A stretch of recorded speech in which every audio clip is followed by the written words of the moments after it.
गणेशाय नमः. श्रीरामचंद्राय नमः.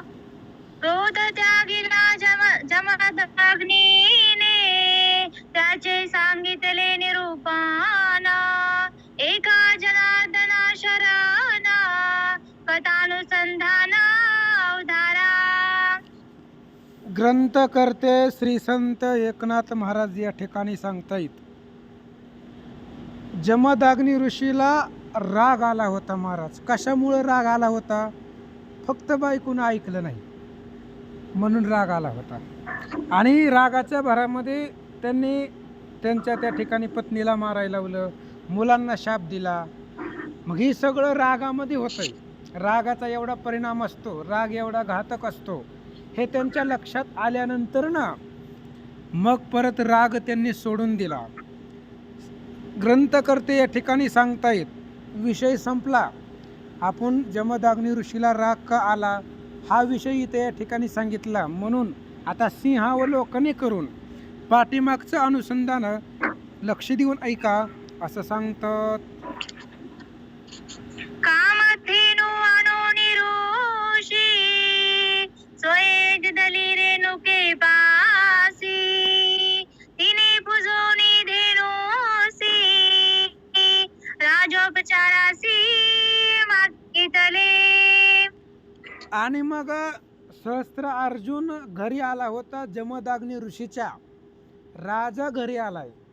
मग राजाला काहीतरी आदर आतिथ्य केलं पाहिजे म्हणून जमदाग्नी ऋषीनं इंद्राकडून कामधेनू नावाची गाय आणलेली होती. आणि ती गाय रेणुकेपाशी दिली. आणि रेणुकेला सांगितलं, ह्या गायीपासून आपल्याला सर्व प्राप्त होणार आहे, इच्छा जी असेल ती मिळणार आहे. त्यामुळं ह्या गायीच्या मदतीनं ह्या अर्जुनाचे उपचार, षोडशोपचारे त्याची सेवा करा असं या ठिकाणी सांगतात. जे राय देखिले नाही केले, जे राय नाही साखिले, ते उपचार भले भाले. धेनुने दिदले तत्काळ. आणि मग सहस्त्र अर्जुन त्या राजाच्या घरी, ऋषीच्या घरी आला. महाराज जमदाग्नी ऋषी, ऋषी म्हणजे झोपडीत राहणार आहे आणि राजा राजवाड्यामध्ये राहणार आहे. मग राजवाड्यामध्ये राहून सुद्धा जे राजाला कधीच खायला भेटलं नाही असं अन्न एका झोपडीमध्ये राहणाऱ्या ऋषीच्या घरी मिळालं. ज्या अन्नाची चव कधी आपल्याला माहिती नाही आहे, जे अन्न आपण कधीच खाल्लं नाही आहे, अशा प्रकारचे उत्तम पदार्थ राजाला खायला भेटले. ते या सर्व कामधेनू गायीपासून मिळाले असं सांगतात. दिव्याने लेनी लुगाडी, एके ताटे प्रसवली आवडी. निघाली ताटे लक्ष कोडी, निघाल्या चवडी ताटांच्या. आणि त्या कामधेनू पासून दिव्य अशा प्रकारची दिव्यान्न होती. महाराज अद्भुत अशा प्रकारचं अन्न होतं. आणि एकाच ताटामध्ये सर्व अन्न सामावलेलं होतं. अनेक प्रकारचं लक्षावधी ताट आणि प्रत्येक ताटामध्ये दिव्य अशा प्रकारचं अन्नानं भरलेलं ताट ते कामधेनूपासून प्राप्त झालं असं सांगतात. राजदूत सांगे राया पासी, अन्न सामग्री केची ऋषी. वैश्वानर नाही चुलीशी, कथा कायसी पाकाची. आणि मग राजाच्या एका दूतानं राजाला सांगितलं, म्हणले महाराज त्या ऋषीच्या घरी खाली चुलीला, म्हणजे चुलीला अग्नी लावलेला नाहीये, चूल पेटवली नाही, गॅस नाही, शिगडी नाही, कुठल्याच प्रकारची सोय तिथं नसताना ही दिव्य अशा प्रकारचे अन्न तिथं प्राप्त झाले. अशा प्रकारे राजाला तो दूत सांगू लागला म्हणतात. राई पाठविला प्रधान, आश्रमी पाहे अन्न सदान. नसेल तरी द्यावे आपण, अन्नधन ऋषींसी.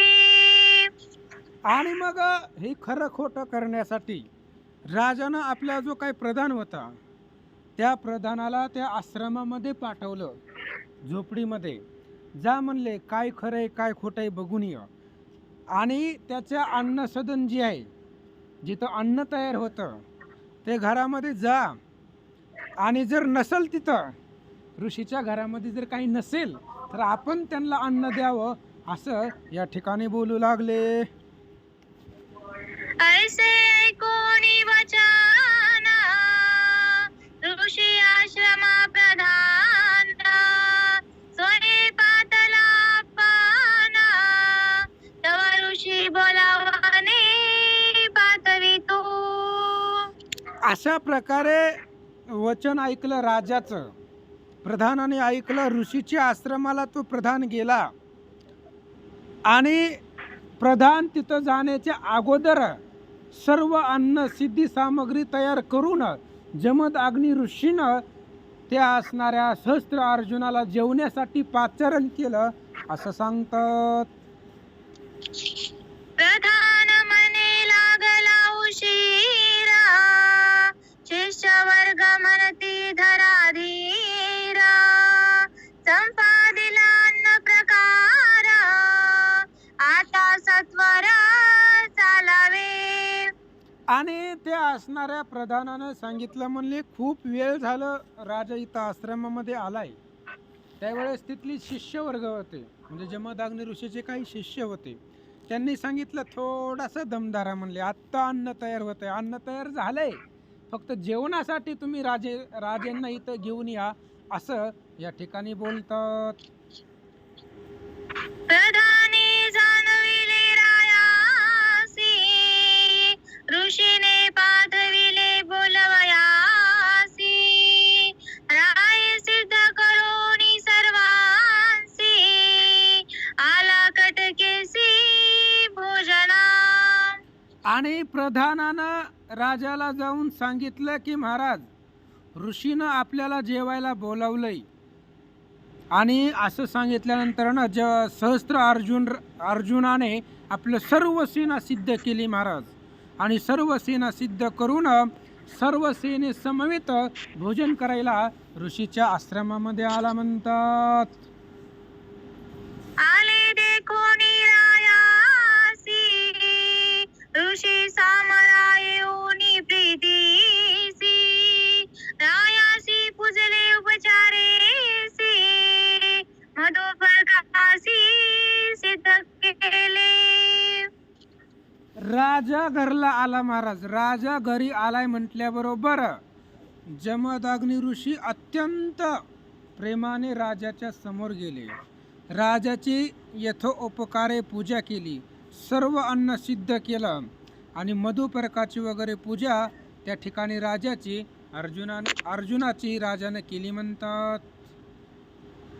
पाहती राजानी प्रधान तव दिव्य मंदिरे शोभायमान सुवर्ण ताटी दिव्यान्न समसमान सर्वांसी. राजानं पाहिलं महाराज, आपल्या ताटामध्ये काय वाढलंय. राजा होता तो नगरीचा. राजानं जे अन्न कधी पाहिलंच नव्हतं अशा प्रकारचं अन्न ताटामध्ये पाहिलं. दिव्य अशा प्रकारचं त्या ठिकाणी ते असणारं घर होतं. कोणाचं? महाराजाचं होतं. सोन्याच्या ताटामध्ये दिव्य अशा प्रकारचं अन्न आणि सर्वांनाच समान वाढलेलं राजानं आणि प्रधानानं पाहिलं म्हणतात. उशीने बैसविले पांक्ती राजा अति विस्मित चेती धन्य ऋषींची संपत्ती अगाध स्थिती सामर्थ्य. मग जमदग्नी ऋषीनं राजा जेवढं सैन्य घेऊन आलेला होता, सर्व सैन्याच्या पंक्तीच्या पंक्ती जेवणासाठी बसवल्या. राजाला मनामध्ये आश्चर्य वाटलं महाराज. झोपडीमध्ये राहणारा सर्वसामान्य ऋषी आणि त्याच्यापाशी एवढी संपत्ती कुठून आली, एवढं सोन्याच्या ताटामध्ये वाढावं, एवढं त्या ठिकाणी सामर्थ्य या ऋषीकडं कसं आलं, याचा विचार सहस्त्र अर्जुन करू लागला. सकल पैसले भोजन पांगती, मागत नाही मागोती, वादने न लके पुढाती, अवघ्या तृप्ती कची. जेवायला बसले महाराज, सगळे बसले लाईनीनं, आणि एकदा जे ताटात वाढलंय ते संपतच नव्हतं. परत मागायचं नाही, परत वाढायची भानगडच नाहीये. एकदा ताटामध्ये वाढलं की त्याची तृप्ती होईपर्यंत ते पदार्थ राहत होतं. अशा प्रकारचं दिव्य अन्न त्या ठिकाणी ताटामध्ये वाढलेलं होतं असं सांगतात. दिव्य अलंकार भूषाने, दिव्यांबरे परिधाने, सर्व गौरविली सन्माने, तोही मने विस्मिता. आणि जेवण झाल्यानंतर बघा महाराज, जेवणालाच एवढं त्या ठिकाणी व्यवस्था राजाची केलेली होती. आणि जेवण झाल्यानंतर राजाचा सत्कार म्हणून दिव्य अशा प्रकारचे अलंकार, आभूषण आणि दिव्य अशा प्रकारचे अनेक वस्त्रे राजाला परिधान केलेली होती. सर्व सेना राजाने घेऊन आला होता. त्या एक एक सैन्याला ह्या ऋषीनं त्या ठिकाणी सन्मान केला, गौरव केला असं सांगतात.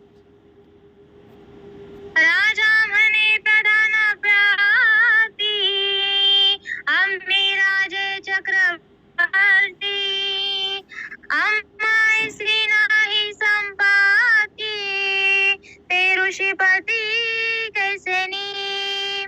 आणि मग राजानं प्रधानाला बोलायला सुरुवात केली.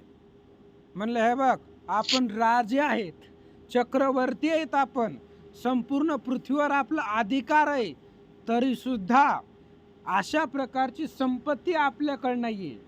राजा विचार करतो महाराज, एका झोपडीमध्ये राहणाऱ्या ऋषीकडे जी ताकद आहे ती आपल्याकडे नाहीये. ऋषीकडे जेवढा पैसा आहे तेवढा आपल्याकडे नाहीये. त्याच्याकडे जेवढी संपत्ती आहे तेवढी आपल्याकडे नाहीये. असं चक्रवर्ती सम्राट राजा प्रधानाला बोलू लागला. पुरोहित सांगे ऋषींची थोरी, कामधेनू आहे त्यांचे घरी, तिचे निप्रभावे करी, दिव्य उपचारी वर्षता.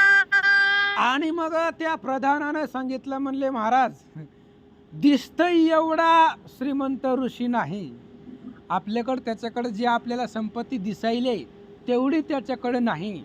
मग आपला त्या ठिकाणी सन्मान करण्यासाठी त्या ऋषीनं कामधेनू नावाची गाय त्याच्यापाशी आहे.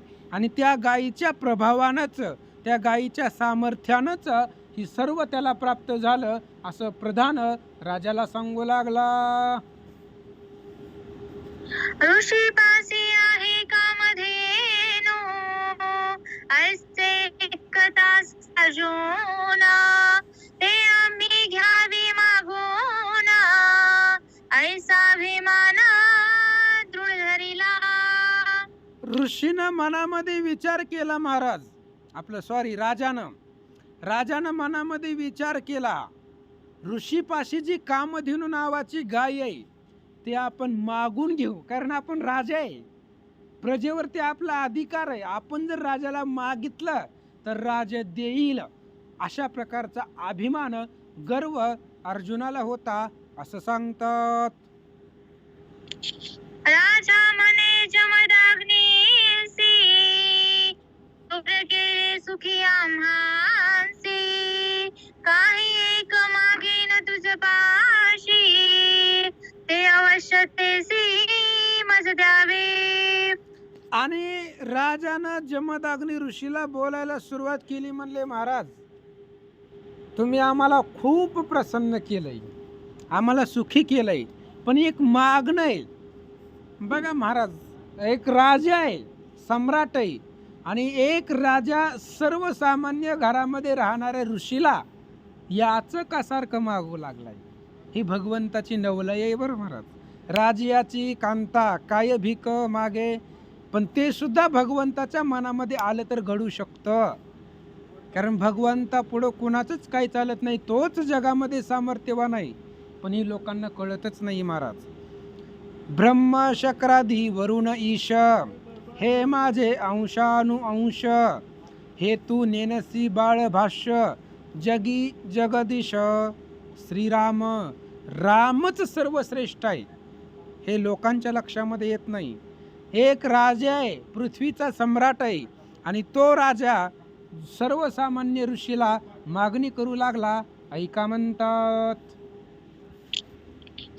ऋषी म्हणे तुम्ही राजे अत्यंतिका, एल तू म्हणे मी तुझा राजा, तुझ मागे न काही का, ते अवश्य माझा द्यावे.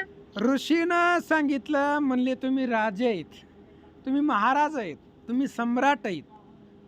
पण राजानं सांगितलं, सम्राट आहे पण आत्ता मी तुझ्या पुढे याचक आहे, मी तुला मागायला आलोय, म्हणजे आत्ताच्या घडीला तू माझ्यापेक्षा श्रेष्ठ आहे. कोण? राजा म्हणू लागला ऋषीला, आता मी तुला मागतोय, तुम्हाला मागतोय म्हणजे तुम्ही श्रेष्ठ आहेत, मी तुमच्या पुढे याचक आहे, मी मागू लागलोय, तुम्हाला काही माझ्या मनामध्ये इच्छा आहे, जी मागेल ते तुम्ही मला द्या, असं सहस्त्र अर्जुन ऋषीला सांगू लागला. अशमी आहे कामध्ये ते मज द्यावी कृपा करून, वचन जमदाग्ना, अति उद्विग्न स्वय झाला. आणि मग राजानं मागायला सुरुवात केली. म्हणले, महाराज तुमच्या आश्रमामध्ये कामधेनू नावाची गाय आहे, आणि ती गाय मला त्या ठिकाणी द्या. ऐकलं महाराज राजाचं मागणं ऋषीनं. ऋषी अत्यंत उद्विग्न झाला. का झाला? ऐका. कामधेनु स्वर्गभूषण, मृत्यू लोकी नाही जाना, गाया निलिंद्रापासून परवस्तू दान केवी द्यावी. राजानं मागितलं महाराज, पण ऋषीला नाही म्हणता येत नाही, राजा होता, आणि देणंही शक्य नव्हतं, कारण ती ऋषीची नव्हती. आपण एखाद्याकडून जर वस्तू उसनी आणली तर त्याचे त्यालाच परत द्यावी लागेल. ती वस्तू जर तिसऱ्याला दिली तर मार खायची वेळ येते. महाराज विचार केला ऋषीनं, ही एकतर गाय पृथ्वीवरती नाहीये, स्वर्गामधलं ती स्वर्गभूषण आहे, इंद्राकडून विनंती करून मागून आणली आहे, आणि जर ही राजाला आपण दिली, देताच येत नाहीये ती वस्तू, कारण ती मृत्यू लोकावरती नाहीयेच, ती इंद्राची आणलेली परत इंद्रालाच द्यावी लागल. दुसऱ्याची वस्तू आहे ती तिसऱ्याला कशी द्यावी, असा विचार ऋषी करू लागला. पूजेची अंती देनोन्याविंद्रा प्रती, ऐसे करुणी अनुभूती आश्रमाप्रती आणली. आणि मग ऋषीनं सांगितलं, म्हणले, महाराज राजे, तुमच्या पूजेसाठी, तुमच्या उपचारार्थ ही गाय मी इंद्राकडून उसनी आणली. तुमची पूजा झाल्यानंतर ही गाय मला परत नेऊन द्यायची इंद्राकडं. ह्या गायीवरती माझा काहीच अधिकार नाहीये, मी दुसऱ्याकडून उसनी घेऊन आलोय, असं ऋषी राजाला सांगू लागला. राजा विचारी मना बलात्कारेने उधेनोसी, इंद्र येईल चावण्यासी, शिक्षा मी त्यांची लाविना. राजानं विचार केला, महाराज आपण एवढं सम्राट असताना नम्रता धरून मागितली, तरी या ऋषीनं दिली नाही. त्यावेळेस राजा अभिमानानं बोलायला लागला. राजानं ताकदीचा वापर करून बोलायला सुरुवात केली. म्हणले, महाराज तुम्ही टेन्शन घेऊ नका, म्हणले, ही फक्त गाय मला द्या. इंद्र जर गाय मागायला आला तर इंद्र आणि मी काय करायचं ते बघून घेतो, म्हणले, तुम्ही माझ्याकडे ती गाय द्या, असं बोलू लागले. सोडावया कामधेनो, राये धाडीला प्रधान, आडवा राहिला जमदाग्ना, ते दिप्यमान तेजस्वी. आणि मग राजानं प्रधानाला इशारा केला. म्हणले, जा तिथं बांधलेली गाय आहे ती सोडून घेऊन ये. प्रधान निघाल्यानंतर ना जमदाग्नी ऋषी प्रधानाला आडवा उभा राहिला महाराज. कारण आपण एखाद्याकडून वस्तू आणली तर त्यालाच परत द्यावी लागते. एखाद्याकडून वस्तू आणलेली तिसऱ्याला देणं ही चुकीचं आहे, ते आपल्यालाच योग्य वाटत नाहीये. म्हणून जमदाग्नी ऋषी प्रधानाच्या समोर आडवं उभा राहिला म्हणतात. जमदाग्नीच्या तेजा पुढे प्रधान पळे मागिली काडे, योधे पळाले निधाडे, सैन्य बापुडे ते किती. जमदाग्नीचं तेज होतं महाराज, तपाचं तेज होतं, त्यांच्याकडे सामर्थ्य होतं. आणि त्यांच्या तेजापुढं जे काही प्रधान होते ते प्रधान सर्व पळून गेले. योद्धे निधडे होते, निधडे योद्धे सांगितलंय महाराज, निधड्या छातीचे, ते सुद्धा त्यांना घाबरून पळून निघाले म्हणतात. ऐसे देखून या जाना, राजा धाविनला पाना, पुढे उभा जमदाग्ना, दोन प्रमाणा जळेना. राजानं पाहिलं एका ऋषीच्या पुढं आपलं सैन्य पळू लागले. मग राजा स्वतः गेला कुठं, त्या ऋषीच्या पुढं गेला. ऋषीच्या पुढं जाऊन राजा उभा राहिला. राजाला पाहून सुद्धा ऋषी तिळा एवढा सुद्धा ढळला नाहीये, माग सरला नाही असं सांगतात. ऐसे देखून या त्यांसी, राजा मोकली शास्त्रांसी, तिला गुण शकती ऋषींसी, मग हातवासी निर्वाण खड्ग. आणि मग पाहिलं महाराज राजानं समोर ऋषी आहे. मग ऋषीला निर्वाण अशा प्रकारचा शस्त्रांचा प्रहार ऋषीच्या शरीरावरती केला, पण त्याचा फरक ऋषीला जाणवला नाहीये, ते त्याच्यावरती शस्त्रे लागले नाहीत. मग दिव्य अशा प्रकारचं खड्ग राजानं आपल्या हातामध्ये घेतलं असं सांगतात. जेते विषयाचा अति स्वार्थ, तेने नाथवे कर्तव्यार्थ, राजा हस्ते ऋषी घाता, ऐसा नर्थ ओढवला. अशा प्रकारचा अनर्थ त्या ठिकाणी निर्माण झाला महाराज. आणि त्या ठिकाणी अशा प्रकारे जिथं विषयाचा स्वार्थ आहे, तिथं कुठल्याच प्रकारचं कर्तव्यार्थ आठवत नाही. काय सांगतोय लक्षात घ्या. विषय कामधेनू आवडणं हा विषय राजाचा होता. कामधेनूवरती मन राजाचं गेलं, त्या राजाला कर्तव्याचं भानच राहिलं नाही, आपण काय करायलोय. विषयामध्ये गुरफटून राजाच्या हातून ऋषी मरेल अशा प्रकारचा अनर्थ विषयानं तिथं निर्माण झाला असं सांगतात. राजा अत्यंत क्रोधयुक्त, निर्वाण शस्त्रे घेता, तेने ऋषींचा केला घाता, पडिला चेत जमदाग्नी. आणि राजाला राग आला महाराज भयंकर. निर्वाणीचे अस्त्र, ज्या अस्त्राचं निवारणच करता येत नाही अशा प्रकारचे शस्त्र त्या ऋषीच्या अंगावरती सोडले. त्यामुळं राजाच्या हातून एक जमदाग्नी ऋषीचा घात झाला असं सांगतात. जमदाग्नीने सांडिला कोपा, या लागे त्यांसी न देव वेशापा, ते रायाचा प्रतापा, शस्त्र साठोपा चालिला. अहो जमदाग्नी ऋषी पुढं राजाची ताकद का चालली? कारण जमदाग्नी ऋषी परशुरामाचे वडील आहेत आणि परशुराम बलवान आहे, श्री विष्णूचा तो अवतार आहे.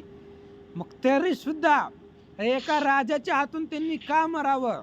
त्यांची ताकद न चालण्याचं एकच कारण आहे की त्यांनी राग सोडून दिला होता. आणि राग सोडून दिल्यामुळं त्यांना रागच आला नाही. मग रागच नाही आला तर शाप दिला नाही त्यांनी. शाप केव्हा देतात ऋषीवर लोक? राग येईल तेव्हा ते शाप देतात, पण त्यांना रागच आला नाही, त्यामुळं शाप सुद्धा त्यांना देता आला नाही. म्हणून राजाचा प्रताप चालला राजाचे शस्त्र न त्या असणारा ऋषीचा प्राण गेला असं सांगतात. जमदाग्नीचा गेला प्राण, पळाले अश्वमींचे ब्राह्मण. राजा बोलिला पान, आता कामधेनू आणारे. आणि जमदाग्नी ऋषीचा प्राण गेला महाराज. आश्रमामधले सगळे ब्राह्मण पळून गेले आणि त्यावेळेस राजानं प्रधानाला सांगितलं, जावा म्हणले तिथं बांधलेली गाय घेऊन या आपल्याकडं. धेनू सोडू आले सेवा का, रेणुका शोभली अत्यंतिका. चक्र करून आता टाका, युद्ध सन्मुखा ते झाले. आणि ज्या वेळेस गाय सोडायला आले होते ही लोक प्रधान, त्यावेळेस रेणुका होती महाराज तिथं. रेणुका देवी म्हणजे आताची एक वीर आई आहे, एका वीराची आई, आणि तो वीर म्हणजे परशुराम. तिलाच एक वीराई ही रेणुकेचा अवतार आहे, किंवा रेणुकेलाच पुढे एक वीराई म्हणता येईल. अशा पद्धतीनं ती रेणुकेला भयंकर राग आला, हातामध्ये चक्र घेतलं आणि जे काय राजाचं प्रधान आली होती त्यांच्या समोर रेणुका युद्धाला समोर आल्या म्हणतात. ताटक चक्राभेने उठाउठी पळाले प्रधान, सेना निघे जीव घेऊन पळाले सैन्य बारावाटी. रेणुकेच्या हातामध्ये चक्र होतं महाराज. त्या ताटक चक्राला भिवून सगळे प्रधान निघून गेले, जीव मुठीमध्ये घेऊन पळू लागले, घाबरले. रेणुके पुढे कुणीच त्या ठिकाणी येण्याचं सामर्थ्य करत नव्हतं. 12 वाटन सैन्य पळून गेलं असं सांगतात. ताटक चक्रांची तिकट धारा, हिरडे पाडिले महावीरा. वाती रुधिराचे पोटा, निज समोरा कोण राहे. अहो रेणुका येते, त्या रेणुकेच्या समोर कोण राहणार आहे. हातामध्ये ताटक चक्र होतं, त्याला भयंकर धार होती, आणि त्या चक्राच्या साह्यानं अनेक सैन्य निधडे वीर त्या ठिकाणी तिथं रणांगणावरती पडलेले होते, रक्ताच्या नद्या वाहत होत्या. असा असणारा पराक्रम रेणुकेनं केलेला होता. त्याच्या समोर कोण युद्धाला येणार असं सांगतात. कामधेनू ते लवला हो, सोडू धाविंडला स्वैराव. रेणुकेने सोडिता बाहो, पडे शास्त्र बाहो मूर्छिता. आणि मग त्यावेळेस कामधेनूला सोडण्यासाठी राजा रेणुका बरोबर युद्ध करण्यासाठी तयार नव्हता, सिद्ध नव्हता. त्याचं लक्ष होतं कामधेनूकडं. त्यामुळं ते कामधेनू गायला सोडायला निघालेला असताना रेणुकेनं आपल्या हाताच्या सामर्थ्यावर त्याला झटकलं. तो झटकल्याबरोबर, धक्का दिल्याबरोबर सहस्त्र अर्जुन मूर्छित पडला असं सांगतात. त्या सहस्त्रार्जुनाचे सूता, धाविनले क्रोधयुक्ता. तेही युद्ध केले अद्भुता, तव सावचित्ता नृप झाला. अहो त्या रेणुकेनं फक्त धक्का दिला महाराज हाताचा, तर ती सहस्त्र अर्जुन मूर्छित पडलं. होय, कोण म्हणतं स्त्रियांकडे ताकद नाही हो.